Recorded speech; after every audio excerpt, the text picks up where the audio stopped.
Anon's Goatman story. Be 16. Be black and have family down in Alabama. They farm and own a huge amount of land down in Huntsville. Uncle owns a big house and a bunch of trailers they put out in the woods for hunting or camping. Down south, cousins suggest that we go out there to camp. No, I'm a city kid from Chicago, so they tease the fuck out of me. Collect food, kill a pig and some chickens, and bring necessities to camp out for a few days. We get to the camp and it's obvious something is weird. Air has this weird electric smell like right before a storm, like ozone. We think nothing of it and unpack and go down to a little creek to swim for a few hours. All of a sudden, some older white guy and a white teenager come out of the bushes. He has a shotgun in the crook of his arm and says hello and asks us what we're doing this far back in the woods. Tell him about my uncle, who he knows, and say we're camping out. He tells us we need to be real careful out here and stick together. There was a big animal in the woods. His son, who is my age, asks if he can stay and hang out with us. He says okay. I'm going to stop green texting because the story is fairly long and the format is harder to write in. So we end up playing football. Dicking around with me, there's the white kid, Tanner, 5 of my cousins, and then 4 of the friends.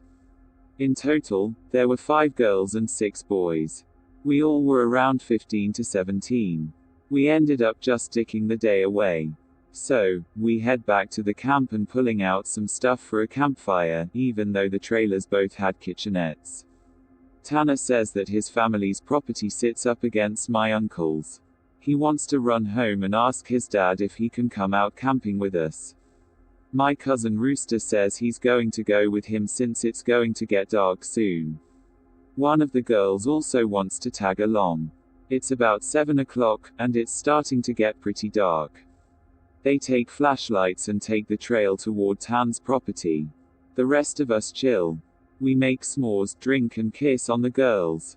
About 30 or 40 minutes later, there's the smell of ozone again. You could smell it over the smell of the fire we had started. This really nasty, coppery smell, like right after you've had a nosebleed and it's stopped. It wasn't exactly like dried blood, but it was that nasty metallic, back of your throat smell. We immediately think that it's some kind of electrical malfunction, or someone left a hot plate on or some shit. We search the trailers and nothing is on, and we can all smell it. All of a sudden, we can hear people booking down the path toward us, and Rooster, Tan and the girl all come running into the clearing, out of breath.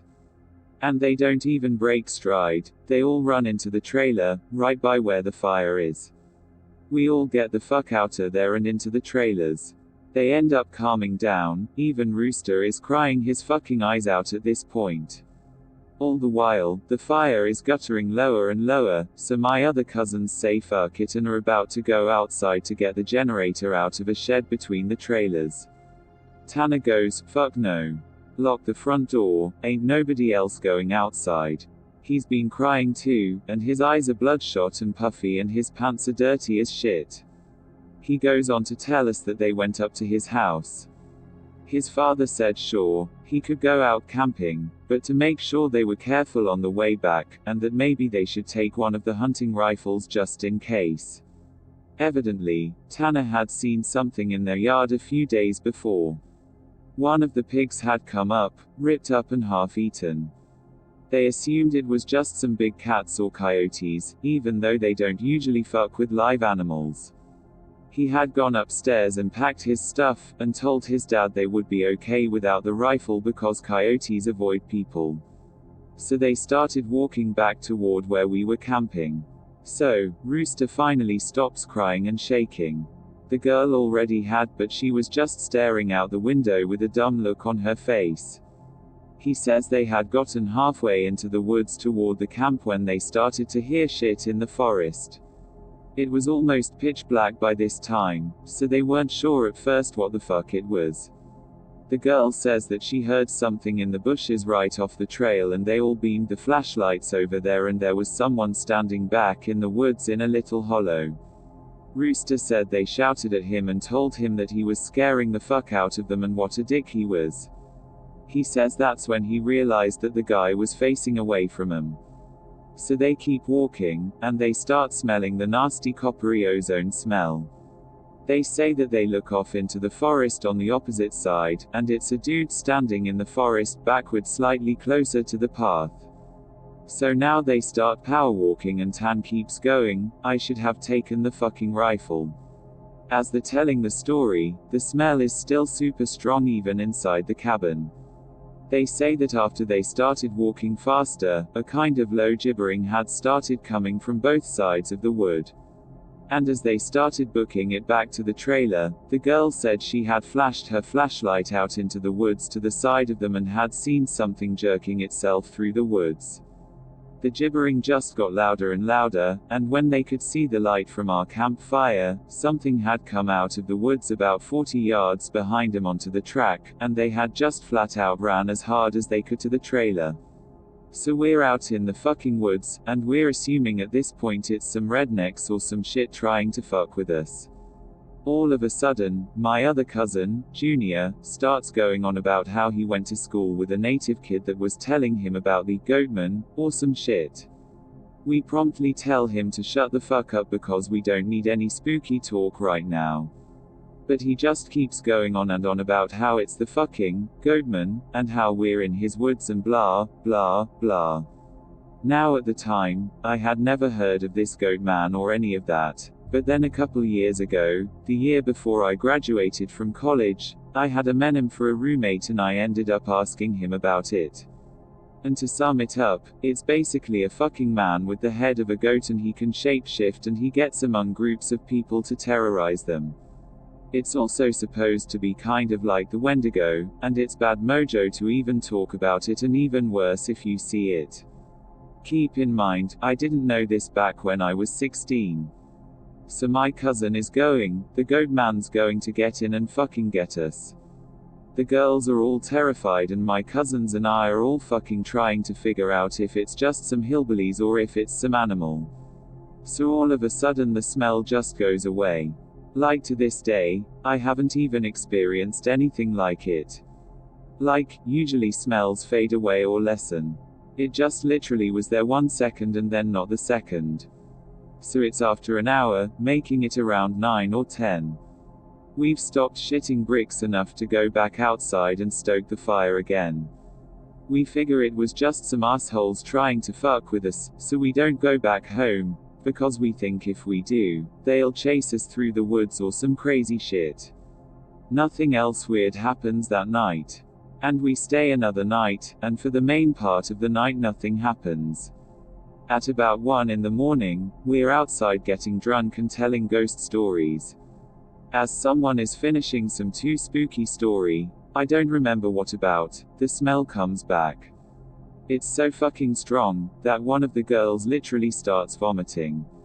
I stand up, and you can actually feel how clammy the air is. I say we should get inside and this isn't right, we should have just fucking left. We all go back inside, and we're standing around. My cousin just keeps going on about how it's the Goatman. And my cousin Rooster tries to shut him the fuck up, and all the while I'm just feeling that something is wrong, and I can't figure out what the fuck it is. We end up sitting in there for a while, the smell is just as strong, and we're terrified and all huddled in this camper. We end up cooking brats for everybody because nobody wants to go outside. It's one of those packs with 4 brats. We have a total of 3 packs. I grill them up on the stove and give everybody a hot dog. I get mine. After a while, one of my cousins gets up and goes over to the pot to get another one. He starts grumbling about how I get 2 brats and everybody else only got 1, and I look at him like he's fucking stupid. I tell him that everybody only got 1 because there were only 12 brats, if he wants more he should open up a new pack and cook some more. That's when the girl that had been out with Rooster and Tan just starts screaming, "Oh Jesus, oh Lord, get it out." She's crying and shivering, and then it dawns on the cousin standing up what the fuck is wrong. Me and him both glance around the room, and then I feel my heart fucking sink. I run the fuck out of the cabin and the girl runs out with us. The trailer door is banging against the side of the trailer as everybody books out of the cabin. One of my cousin's friends asks us what the fuck was wrong. I start counting us. There's only 11 now. I shit you not, my cousin verified. There had been 12 people in the cabin. But being that everybody didn't really know each other well, nobody had really noticed the whole fucking time that there was an extra person. And then I realized earlier that I had kind of noticed something was off. You know how when you're just dicking around having a good time that you don't sweat the smallest shit, and you don't always keep track of certain stuff. I'm dead sure that someone else had been in the trailer with us, and that they had been there for at least a fucking day, eating with us. What makes it worse is, I could figure out which one because I don't think anyone ever actually interacted with the other person, the Goatman. The girl kept praying to Jesus and we're all sitting outside. Eventually we get big ass sticks and go back in the cabin, but there's nobody in there. We count again, and there's 11 people. We go back into the trailer and lock the door. We explain what the fuck happened, and the girl says that she realized too, and that when he was about to say something, the person sitting next to her had grabbed her leg hard and leaned over toward her and said something she couldn't understand.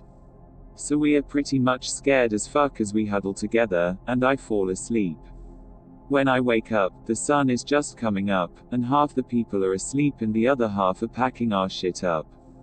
We all want to walk back home, but like 4 people want to stay until the sun is all the way up. And some people think that we're just fucking around and still want to stay at the trailers. I just want to get the fuck out of the woods. The girl's name was Kira, the one that the Goatman had touched. Anyway, I asked her if she really thinks it was something bad, and she says she just wants to go home and she doesn't want to be out in the woods alone for another night. So we decide to split up. The 4 that want to go can go, but I have to stay because I have the keys to the cabin and it's my uncle's and I have to lock up.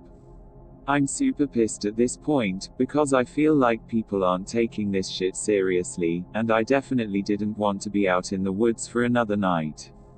I spend the rest of the day trying to convince the rest of the people, now 4 girls and 4 guys, to get the fuck out of Dodge. Tanner leaves with them to go get a rifle and says he's going to be back.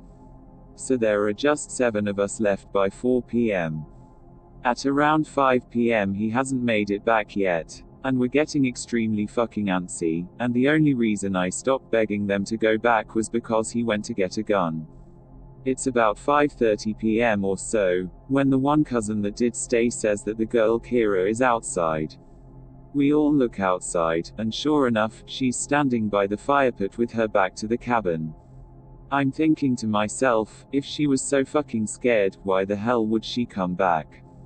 And then I get this nasty feeling in my gut. Keep in mind, the whole time the coppery smell has been gone. Now I realize I can smell just a twinge of it. I say this to the rest of them and everybody, and these are the people that wanted to stay in the fucking woods after we had the goddamn Goatman in our midst, is laughing at me and asking if I set this up to scare them.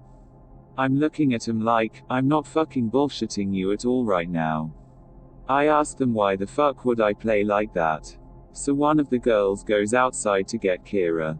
She gets halfway to her and stops cold. Kira starts heaving, I don't know how the fuck to describe it. Sort of like if someone with the back turned was laughing without actually making any sound.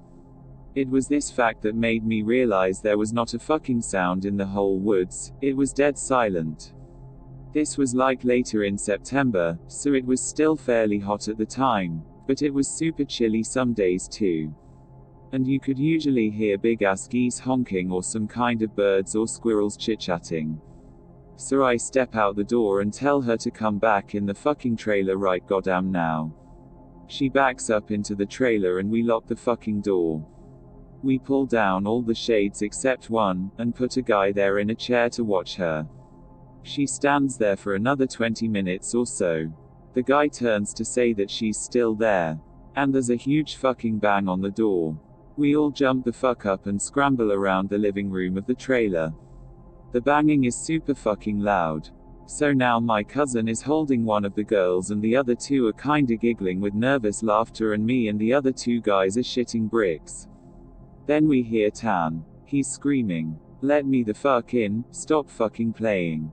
So we go over to the door and open it, and he stumbles in with a rifle. There's nobody else outside. Evidently, he had walked up to the campsite. Nothing weird happened in the forest, but he had seen a girl. Mind you, he said it was not Kira standing there. When he had gotten to the edge of the clearing, she had turned toward him with the slack-jawed look and just stared him down, slowly tracking him as he walked around the outside of the clearing towards the camp. He said it wasn't till he was almost halfway to the trailer he had realized that she was getting closer to him. She had started off by the fire, and without him even seeing her move she had been turning, inching closer. He said he just ran the rest of the way back to the cabin thinking it would open. And when he got to the door and it was locked, he turned and it was about half the distance to the door. He looks around the room and then gets super pale. He pulls me to the side and whispers in my ear, "You know there are only 7 of us in here, right?" I get that feeling where your stomach drops to your nuts. It had been back inside the trailer while we were sorting out who was going where, and then when we all went outside to talk earlier in the day. It has just slipped right back in. We looked out the window and there is nobody out there. So we recount everyone and then basically, I go over and ask everyone how many people were here earlier. And everybody says 8. I say, well, how many are here now? They all do the count and then realize there are only now 7 people in the cabin. Satan had brought back a couple boxes of ammo and his rifle. And he had told his dad that there was some kind of animal in the forest because he didn't think his dad would believe him if he said it was Goatman. He says that his cousin is supposed to be coming down in a few hours and that in the morning we can all go back to his place and his cousin will drive us home. Now I'm really fucking terrified, but I at least feel better because we can be American and shoot the fuck out of whatever it is if it comes back. But then my cousin gets into this huge argument with one of the girls because she thinks that I'm trying to be funny and prank them, and that she's getting really scared and that I'm not funny. He keeps telling her I'm not that kind of person, and she says, well, how do we know the girl wasn't just Tanner in a wig? Or if it's really the Goatman, how do we know that this is the real Tanner and that Goatman just didn't kill Tanner in the woods and take his gun? So we fucking get into a huge argument about this where me and Tanner like, we could seriously be in danger because at the very least someone has been sneaking themselves into our fucking trailer without us knowing and mingling with us, and at worst, something bad is in the forest fucking with us. One of the girls is crying and saying she wants to go right now, and we're trying to tell her we shouldn't because none of us are walking through the woods in the middle of the night. At this point the sun is starting to go down and it's getting a little cloudy out. We eat something and turn on the radio for a while, but we can't really get a station out there with anything decent. So we turn it off at about the time that Tan's cousin shows up. He was like 19, I think. At this point, the sun is just barely over the horizon and he has one of those heavy-duty lantern flashlights and another rifle. He walks up to the trailer and we whisper to Tan asking if he's sure that's his cousin and he says yes. The guy looks behind him and all around the camp, then walks in. He kind of glances at all of us and looks a little confused. He says, "Where's your other little buddy at? I figured she would meet me up at the cabin. Is she a little slow or something?" He also asked whether we had been cooking blood in the cabin, because it smelled like blood and hot pans all the way up the trail. We are all like fucking, nope. But we ask him what the fuck he's talking about with the girl he saw. He had come down the same trail Tan had been using and he had come up on one of you guys' buddies, standing in the middle of the trail, looking at him slack-jawed. He had asked her a bunch of questions, but all she did was just look at him. Then, she smiled at him and he said he kept walking. She couldn't seem to keep up with him and kept lagging a little behind him. He said he asked her if she was hurt or something, and if she needed any help. But, she had continued to stare. Eventually, He had been walking and turned around a bend in the trail. But when he turned around and went back to see if she was okay, the trail was empty. He'd assumed she had taken some shortcut through the woods to our trailer. We tell him the whole story of what's been going on. I half expected him to say we were full of shit, but he just listened and then Saturday down on the couches in the living room. Tanner's cousin gets back to the girl. He says when she had kept trying to lag behind him, it had kinda weirded him the fuck out. So he tried to keep her in front of him, but no matter how slow he walked, she was always lagging a little behind. And that he smelled this nasty smell, and it got stronger as he got to the camp. Eventually it got really strong. She had said something really low that he didn't catch, and when he had turned around she had been right the fuck up on him, and he stepped back from her. It was at this point he asked her if she was okay, and if she wasn't, him to carry her back the rest of the way, and she just kept staring. He said he reached out for her, as in to grab her on the shoulder, but he must have misjudged the distance because she was off to the side of where he had put his hand, like she had moved while he was looking dead at her. So at this point, we know this shit's real, unless Tan is playing a joke, which we can tell he's not because he's almost pissing his pants. So they load up their rifles, we eat some more, and we just kind of sit around until about 11. To this fucking day, every time I think about this, I really pray to God that it's some huge prank that my cousins played on me and just never revealed so I would shit for the rest of my life. At round 11, the stink of copper turns into an actual nasty gross blood-like smell, like cooking blood and singed hair. Tan and his cousin, Reese, get the fuck up instantly and grab the rifles. There's like a half knocking, half clawing at the door, and I shit you not, there's this voice, and it sounds like when you see those YouTube cats and dogs whose owners teach them how to talk. It says in this halting, weirdly toned voice, "Let me the fuck in, stop fucking playing." It made my fucking nuts creep up against my body, and one of the girls just starts crying and calling on Jesus. It was so fucking obviously not a person talking. It didn't have the right cadence, and that's some shit that I never realized until that moment. But all people have a certain cadence when they talk, no matter what language. All people have a certain kind of rhythm to talking. This shit didn't have any kind of cadence or rhythm. One of those YouTube cats, that's what the fuck it sounded like outside the door.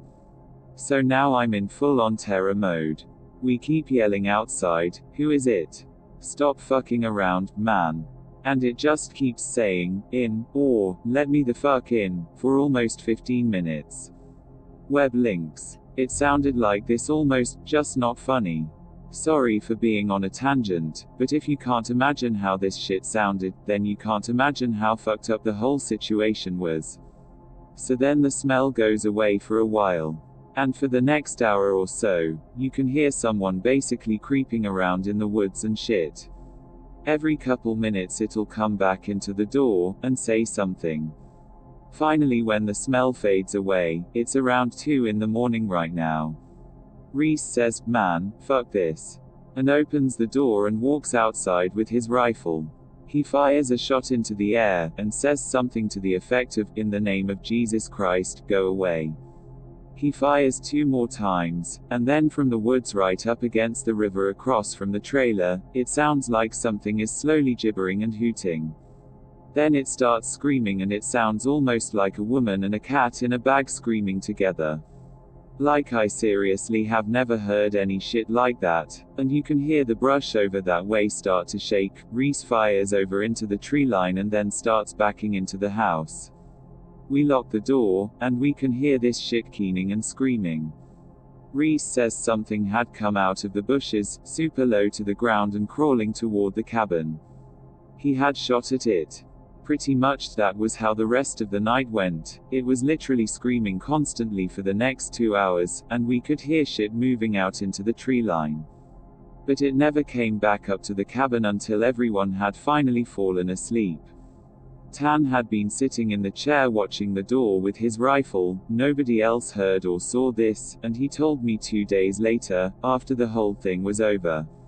He said he had been nodding off after the screaming and noises finally stopped, and he had been almost asleep when he saw someone come out of the bathroom and then lay down in the middle of the floor and go to sleep. He just assumed it was one of us and he had nodded off. Then he said he kind of realized something was wrong, and while pretending to be sleeping, he counted us. There were 9 people in the cabin. He basically didn't want to try to shoot at the fucking thing in the cabin and have it kill us all then and there, or have Reese wake up and start shooting and then we kill ourselves. So he just stayed awake all night, pretending to be asleep. He said sometimes, it would stand up and kind of do this weird jittery thing, or heave like it was laughing. But then it would lay back down. The story closes pretty weak, because from my perspective nothing happened. We woke up, and I noticed that Tan was a little jittery, and that he was avoiding looking at all of us. But we ate some breakfast, packed up and started walking to his house. He stayed last in the cabin and said he'd lock up and bring me my uncle's keys, to just start walking and he'd catch up. Which I didn't really want to fucking do. We got a little bit up the path, and when he came running up, basically we just jogged back to his house. His cousin took us home. There was a window in the bathroom. Tan had gone back to lock up and looked in there. We were too stupid to lock a screenless window. The window was fucking up when he went in there. I'm guessing it had been doing that all along, waiting for us to fall asleep or slip up and then getting in among us. It walked with us all the goddamn way back to his house, and then he said it lagged to the back of the group and looked him dead in the eyes before walking into the woods.